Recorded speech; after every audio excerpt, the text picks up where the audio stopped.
बिस्मिल्लाहिर्रहमानिर्रहीम।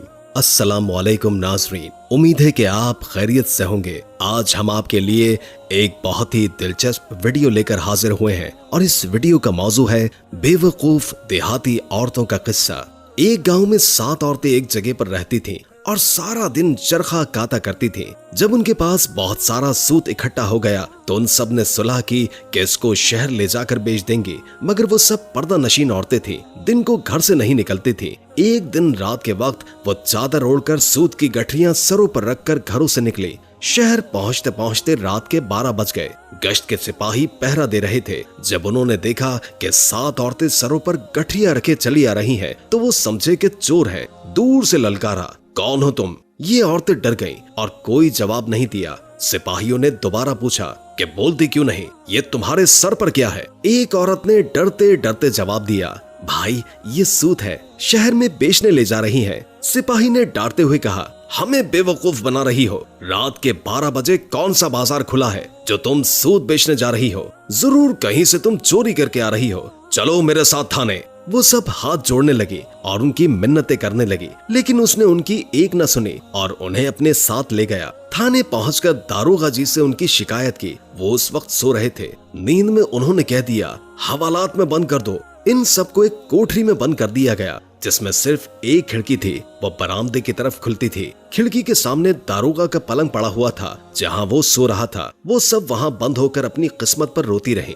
और जब दिल हल्का हो गया तो बातें करने लगी। एक ने कहा, रात कैसे गुजरेगी, कोई कहानी शुरू करो। दूसरी ने कहा, आप बीती सुनोगी कि जग बीती। तीसरी बोली, बहन आप बीती सुनाओ। पहली ने अपनी कहानी ऐसे शुरू की कि मैं एक चपरासी की बीवी थी। घर में कोई सास नहीं थी और न कोई नंद। दोनों मियाँ बीवी घर में सुकून से रह रहे थे। मियाँ के पास जितने पैसे थे उनका उसने मुझे जेवर बनवा दिया था और कहा था कि अपना जेवर एहतियात से रखना, नौकरी का कोई भरोसा नहीं है। हाकिम बहुत बदमिजाज है, हमेशा मुझसे नाखुश रहता है। अगर नौकरी चली गई तो जेवर बेचकर दुकान बनवा लूंगा। मैंने उन्हें इत्मीनान दिलवा दिया कि मैं सारा जेवर संदूक में रखती हूँ और उसे ताला लगाकर चाबी अपने पास रखती हूँ। मैं सारा दिन घर में बेजार आ जाती। मैंने शौहर से कहकर एक बकरी रखवा ली। बकरी का नाम बद्दू रखा। मैं अपनी बकरी से दिल बहला लेती और मियाँ नाश्ता करके दफ्तर चले जाते और दोपहर का खाना खाने घर आते। एक दिन मियाँ को घर आते हुए बहुत देर हो गई।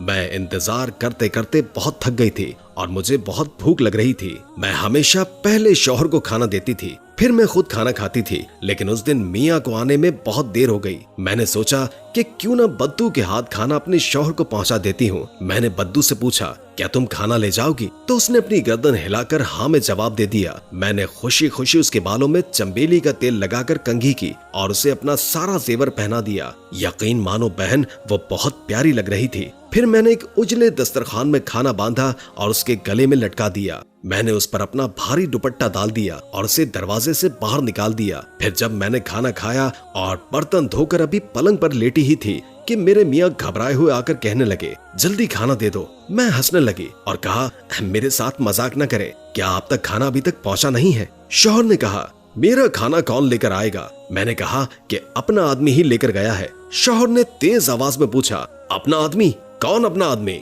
मैंने कहा कि तुम बद्दू को नहीं जानते। तो शौहर ने कहा कि तुमने इस जानवर को खाना देकर भेज दिया। मैंने कहा, कौन सा जानवर? मैंने उसे इंसान बनाकर भेजा है। शौहर ने कहा, वो कैसे? तो मैंने बताया कि मैंने उसे अपना सारा जेवर पहनाकर अपना दुपट्टा ओढ़ाकर भेजा है ताकि वो जब तुम्हारी कचहरी में पहुंचे तो तुम्हारी शान में इजाफा हो। शौहर ने जब ये किस्सा सुना तो सर पीट लिया और फौरन गली में भागा। उसने हर एक से बद्दू का पूछा, लेकिन जो भी सुनता हंस देता। आखिरकार वो कचहरी तक पहुंच गया, लेकिन बद्दू का कुछ पता नहीं चल सका। उसने घर आकर मुझे बाजू से पकड़कर घर से निकाल दिया कि ऐसी औरत की मेरे घर में कोई जगह नहीं है। भला अब तुम ही बताओ, ये भी कोई बात हुई? दूसरी औरत ने कहा, बहन मेरे मियाँ काफी पैसे वाले थे, वो तिजारत करते थे। 6 महीने घर पर रहते और 6 महीने बाहर। मेरी शादी को 1 महीना हुआ था और मियाँ को परदेश जाना पड़ा। तन्हाई के डर की वजह से उसने मेरी माँ को बुलवा दिया और सारे साल का सौदा सल्फ घर में रखवा दिया और इसके अलावा कुछ पैसे ऊपर के भी दिए और साथ में 20 रुपए ईद उल फितर के, 20 रुपए शबराती के, 20 रुपए मुहर्रम के और 20 बकरा ईद के देकर गए। जब वो चले गए तो मैंने अम्मा से कहा कि जिन जिन के पैसे देकर गए हैं क्यों ना उनको आज ही दे दूं। अम्मा ने कहा, हाँ बेटा क्यों नहीं। मैं जाकर गली में खड़ी हो गई। थोड़ी देर के बाद वहाँ से एक आदमी गुजरा। मैंने उससे पूछा कि तुम शबराती हो? तो उसने कहा, आपको शबराती से क्या काम है? मैंने उससे कहा, मेरे शौहर उसके लिए पैसे देकर गए हैं, वही उसको देने हैं। उसने कहा, हाँ मैं ही शबराती हूँ, वो पैसे मुझे दे दो। मैंने 20 रुपए उसे दे दिए और गली में खड़ी रही। थोड़ी देर के बाद एक आदमी नजर आया। मैंने उससे पूछा, क्या तुम ईदू हो? उसने कहा, हाँ। मैंने उसे भी 20 रुपए दे दिए। इस तरह एक और आदमी गुजरा। मैंने उससे भी पूछा, क्या तुम रमजान हो? तो उसने कहा कि हाँ। मैंने उसे भी 20 रुपए दे दिए। इस तरह बकरा ईदों के पैसे भी दे दिए। हम माँ बेटी खुश थी कि आज सबका कर्ज उतर गया। मेरे घर में बहुत सारा सामान मौजूद था, इसलिए मोहल्ले वालों से कहा कि अगर किसी को कोई सामान चाहिए तो मुझसे ले ले। जिसको जो जरूरत होती वो सामान लेकर जाता। मोहल्ले की औरतें मेरा जेवर और कपड़े मुझसे उधार लेकर जाते और जब उनकी जरूरत पूरी हो जाती तो फिर वापस कर जाती। इसी तरह देखते ही देखते मेरे घर का सामान खत्म हो गया और बात फाखू तक आ गई। मैंने अपने शौहर को तार भेजा कि अगर मुझे जिंदा देखना चाहते हो तो फौरन घर आओ। शौहर अगले ही दिन वापस आ गया और आकर पूछा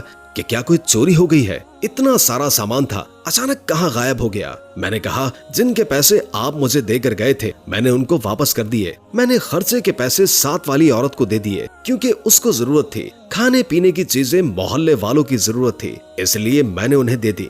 बस ये सुनना था कि उसने मुझे हाथ पकड़कर घर से बाहर निकाल दिया। भला ये भी कोई बात हुई? ये सुनकर तीसरी बेवकूफ औरत बोली, मेरे मियाँ भी दफ्तर में नौकर थे। अल्लाह का दिया हुआ बहुत कुछ था, आराम से जिंदगी गुजर रही थी। मेरी शादी को 3 माह होने वाले थे। मेरे पकाए गए सभी खानों में से मेरे शौहर को हरीरा बहुत पसंद था। मैं जब भी बनाती मेरा शौहर कहता कि तुम बहुत थोड़ा बनाती हो, मेरा पेट नहीं भरता। ये बात बार बार सुनकर मैंने एक तरकीब सोची। एक दिन जब मेरे शौहर दफ्तर गए तो मैंने अपनी हमसाई को कहकर उसके शौहर से सूजी, शक्कर और बाकी सारा सामान मंगवा लिया। घर में कुआं था, मैंने घी, शक्कर और बाकी सामान इसमें डाल दिया और बांस लेकर हिलाने लगी। जब मैंने चखा तो मीठा कम था। मेरे पास पैसे भी नहीं थे तो अपने कड़े बेचकर सामान मंगवा लिया और उसमें डाल दिया, लेकिन हरीरा फिर भी फीका था। मैंने अपना सारा जेवर हमसाई को दे दिया और उससे कहा कि ये सारा जेवर बेचकर और सामान ला दो। उसने फिर से ऐसा ही किया। मैंने सारा सामान कुएं में डाल दिया। अब की बार हरीरा गाढ़ा हो गया, लेकिन मीठा कम ही था। अब मैंने हमसाई से पूछा कि क्या करूं? उसने कहा, घर गिरवी रखवाकर और सामान मंगवा लो। तो मैंने कहा, ठीक है। मैंने ऐसा ही किया। हमसाई के शौहर ने जल्दी से घर गिरवी रखवा दिया और मजीद रकम लेकर सामान लाकर दे दिया। अब जब सामान मजीद डालकर चखा तो हरीरा मीठा था। मैंने शुक्र अदा किया। थोड़ी देर के बाद शौहर आ गया। उसने खाना मांगा तो मैंने उससे कहा, आज मैं खाना नहीं बना सकी, मुझे वक्त नहीं मिला। शौहर ने कहा कि ऐसा क्यों? मैंने कहा, आज मैंने आपके लिए इतना हरीरा बनाया है कि आप खुश हो जाएंगे। तो उन्होंने कहा, अच्छा जल्दी करो और ले आओ। मैंने कुएं में डोल डाला और हरीरा बाहर निकाल लिया। जब मैंने चम्मच भर के शौहर के मुंह में डाला तो उसने कहा, ये क्या कीचड़ मेरे मुंह में डाल दिया है? ये सुनकर मुझे बहुत गुस्सा आया और मैंने कहा, मैंने इतनी मेहनत की है और आप इसे कीचड़ कह रहे हैं? मैंने आपके लिए कुआं भरकर हरीरा बनाया है और आप अब सारी जिंदगी भी खाते रहे तब भी ये खत्म नहीं होगा। मैंने शौहर को बताया कि मैंने अपना जेवर बेचकर इतना सारा सामान मंगवा लिया। शौहर हैरान होकर पूछने लगा कि क्या जेवर बेच दिया? मैंने कहा कि हाँ। इससे भी काम नहीं बना तो मैंने घर गिरवी रखवाकर बाकी का सामान मंगवाया। ये सुनकर शौहर को गुस्सा आ गया और मुझे बाजू से पकड़कर घर से बाहर निकाल दिया कि ऐसी औरत की मेरे घर में कोई जगह नहीं। भला ऐसे भी कोई करता है? इस सब में मेरा कसूर क्या है? ये सुनकर चौथी औरत बोली, बहन, मेरा शौहर सौदागर था। गोदाम सामान से भरे पड़े रहते थे। ग्राहक सामान लेने आते और कभी शौहर भी बाहर जाते और कपड़े की कमी नहीं थी, लेकिन मेरी आदत थी कि 15-15 रोज कंघी नहीं करती और ना ही कपड़े बदलती थी। शौहर जब भी घर आते तो यही कहते, ना तो तुम खुद साफ रहती हो और ना ही घर को साफ रखती हो। तुमसे साफ तो घर की लौंडियां रहती हैं। घर को साफ करवाया करो और खुद भी साफ रहा करो। ये सुनकर मैं तंग आ गई थी। एक दिन शौहर किसी काम के सिलसिले में 2 दिन के लिए घर से बाहर गए हुए थे। मैंने गोदाम खोलकर चूने की बोरियां बाहर निकलवाई और पानी में घोलकर सारे घर में सफेदी करवा दी। लौंडियों ने मना किया तो मैंने उन्हें डांट दिया। फिर जाफरान निकलवाकर घर की दीवारों पर उसके पौधे बनवाए। फिर मैंने एक बाल्टी में बहुत सारा इत्र मिलवाया और नहाई। अपना सारा जेवर पहना और तैयार होकर बैठ गई। शाम में शौहर जब घर में दाखिल हुए तो सबसे पहले यही पूछा, क्या घर में कोई इत्र की बोतलें टूट गई हैं? बहुत ज्यादा खुशबू आ रही है। शौहर इतनी जल्दी में थे कि उन्होंने घर की किसी चीज पर गौर नहीं किया और सीधे मेरे कमरे में आए। मैं कमरे में तैयार बैठी थी। मुझे देखकर पहले तो वो हंसने लगे और फिर कहने लगे, गोदाम की चाबियां दो। मैंने कहा, अरे आप मेरे घर की तरफ तो देखें। शौहर ने दीवारों की तरफ देखा तो कहा, वाह भाई, 2 दिन में तुमने घर में सफेदी भी करवा दी है। जल्दी चाबी दो, बाहर गाहक खड़े हैं। मैंने कहा, गोदाम में क्या रखा है? उन्होंने कहा कि सामान। मैंने उनको कहा कि गोदाम में कोई सामान नहीं है। शौहर ने परेशानी से पूछा, क्या हुआ, चोरी हो गई है क्या? मैंने कहा कि चोरी क्यों होगी, मैंने सारा सामान चूने में मिलाकर घर की सफेदी करवा दी है और जाफरान और गुलाब भी इसमें मिलवा दिया है और खुद भी इत्र से नहाई हूँ। आप ही तो हमेशा शिकायत करते थे। ये सुनकर पहले शौहर को गुस्सा आया और अपना सर पीट लिया और फिर मुझे घर से बाहर निकाल दिया। ये सुनकर 5वीं औरत बोली, मेरी शादी को अभी 1 माह हुआ था कि शौहर को परदेश जाना पड़ा। मुझे अपने मियाँ से बहुत मोहब्बत थी। मैं उनसे 8 दिन की दूरी भी बर्दाश्त नहीं कर सकती थी। शौहर के जाने से कई दिन पहले मैंने रोना शुरू कर दिया। शौहर ने मुझे यकीन दिलाया कि मैं जल्द ही वापस आ जाऊंगा। मैंने उनसे कहा कि चलिए आप ये बता दें कि आप कहाँ जा रहे हैं। उन्होंने मुझसे कहा, मैं बहुत दूर जा रहा हूँ। रास्ते में दरिया आता है और फिर कश्ती की मदद से दूसरी तरफ जाते हैं। मैं चुप हो गई। शौहर चला गया। रात तो किसी तरह गुजर गई, लेकिन जब दिन हुआ तो मेरा दिल किसी भी तरह नहीं लगा। मैंने लौंडी से कहा, मुझे मेरे शौहर के पास ले जाओ। तो उसने कहा, मैं कैसे ले जाऊं? रास्ते में दरिया आता है और फिर कश्ती के जरिए दूसरे किनारे पर जाते हैं। मैंने कहा, क्यों ना घर में दरिया बना लिया जाए। वो खुश हो गई। हमने मजदूरों को बुलवाकर घर की खिड़कियां और दरवाजे बंद करवा दिए और फिर जेवर बेचकर घर में पानी डलवाना शुरू कर दिया। सारे जेवर बिक गए, लेकिन पानी ऊपर नहीं आया। मैंने मोहल्ले के लोगों से कहा कि कोई मेरा घर खरीद ले और मुझे उसमें पानी डलवा दे। कोई भी इसके लिए राजी नहीं हुआ। आखिर एक आदमी मिला जिसने मुझे यकीन दिलवाया कि मुझे वो घर में पानी डलवा देगा। मैंने घर में पानी डलवाना शुरू कर दिया और कुछ ही देर में पानी बहुत ऊंचा हो गया। लौंडी ने पहले ही 2 घड़े अलग कर लिए थे। हम उन घड़ों पर बैठ गई और सफर शुरू किया। इसी तरह हमने कई घंटे सफर जारी रखा। जब शाम होने लगी तो मैंने लौंडी से कहा, अगर बीच रास्ते में रात हो गई तो हम क्या करेंगे? तो लौंडी ने कहा, हम अपने घर की छत पर बैठ जाएंगे और मैं हमसाई से खाना लेकर आऊंगी और सुबह फिर से सफर शुरू करेंगे। मैंने उससे कहा, पागल, अब यहाँ कहाँ से घर आ गया? वो कहने लगी, आप रात की फिक्र न करें, देखें हम तो मियाँ साहब तक पहुँच भी गए। ये सुनकर मैंने सामने देखा तो मियाँ साहब छत पर खड़े थे। मैंने उनसे कहा, आप तो हमें छोड़कर चले गए थे तो हम खुद आ गए, चले अब हमें जल्दी से निकाले। शौहर ने कहा, पागल औरतों, ये तुमने घर का क्या हाल बना कर रखा हुआ है? सारा मोहल्ला हंस रहा है। मैं तो बहुत जरूरी कागज भूल गया था, वही लेने आया था। उसने बड़े गुस्से से कहा, लौंडी को तो बहुत मारा और मुझे घर से निकाल दिया। अब बताओ भला ये भी कोई वजह थी घर से निकालने की?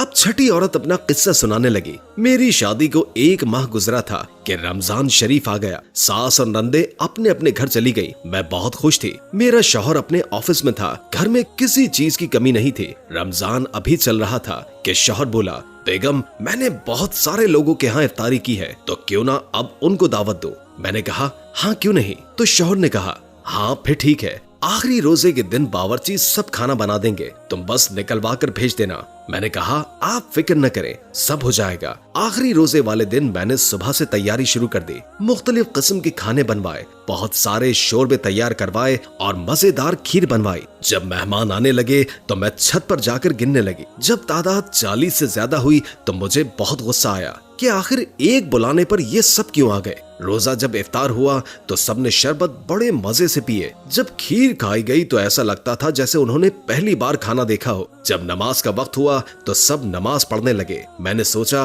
कि मुख्तलिफ किस्म के शरबत पीने के बाद और खाना खाने के बाद अगर सबकी तबीयत खराब हो गई तो मेरे शौहर की बड़ी बदनामी होगी। ये सोचकर मैंने सारे खाने छत से गिरा दिए और कुछ भी न छोड़ा। नमाज के बाद शौहर मेरे पास आया और बोला, जल्दी से खाना भिजवा दो। मैंने उसे सारी बात बताई कि कहीं लोगों की तबीयत खराब न हो जाए। इस डर से मैंने सारा खाना छत से नीचे फेंक दिया है। ये सुनकर मेरा शौहर सर पकड़कर बैठ गया और बोला, बेवकूफ औरत, तुमने मेरी नाक कटवा दी। अब मेरे घर में तुम्हारे लिए कोई जगह नहीं है, निकल जाओ यहाँ से। सातवीं औरत ने कहा, बहनों, मैं अपने 3 भाइयों में सबसे बड़ी थी, लेकिन मेरे लिए कोई रिश्ता नहीं आ रहा था। मेरी छोटी बहनों की शादी हो चुकी थी। मेरी अम्मा बड़ी परेशान रहती थी। एक दिन किसी दिन मेरे लिए रिश्ता आया तो मेरी माँ ने कम तनख्वाह होने के बावजूद हाँ कर दी। अम्मा ने बहुत सारा सामान मुझे दिया। पहले तो सब कुछ ठीक था, लेकिन कुछ माह के बाद शौहर ने मुझे 50 रुपए देकर कहा कि इससे घर चलाना है। तो मैं बहुत परेशान हुई।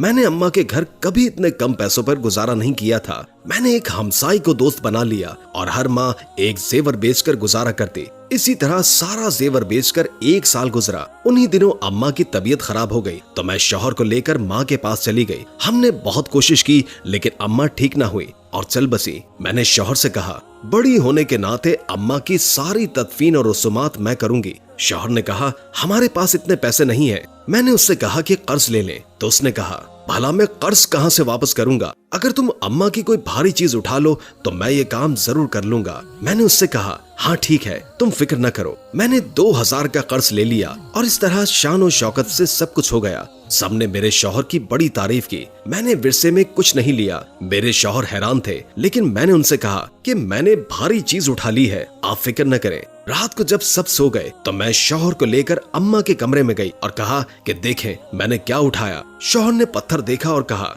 कि क्या इसके नीचे अशरफियां हैं? मैंने कहा, नहीं, इसके नीचे अशरफियां क्यों होंगी? ये तो वो पत्थर है जिसके ऊपर बैठकर अम्मा नमाज पढ़ती थी। आप ही ने तो कहा था कि कोई भारी चीज उठानी है। मुझे इससे भारी कोई चीज नहीं मिली। ये सुनना था कि मेरे शौहर को गुस्सा आ गया और मुझे जंगल में छोड़ आया कि सारी जिंदगी भटकती रहो। अपनी अपनी कहानी सुनाकर सभी औरतें अपनी अपनी गठरी पर सर रखकर सो गईं। सुबह हुई तो दारोगा साहब ने कहा कि उन 7 औरतों को छोड़ दो और उनका सूद बेचकर उन्हें पैसे ला दो, क्योंकि वो उनकी सारी कहानियां सुन चुके थे और उन्हें यकीन हो चुका था कि ये दुनिया की सबसे बेवकूफ औरतें हैं। वीडियो अच्छी लगे तो हमारे चैनल को लाइक करके सब्सक्राइब जरूर कीजिएगा। नई वीडियो के साथ जल्द हाजिर होंगे। अभी के लिए इजाजत दीजिए। अल्लाह हाफिज।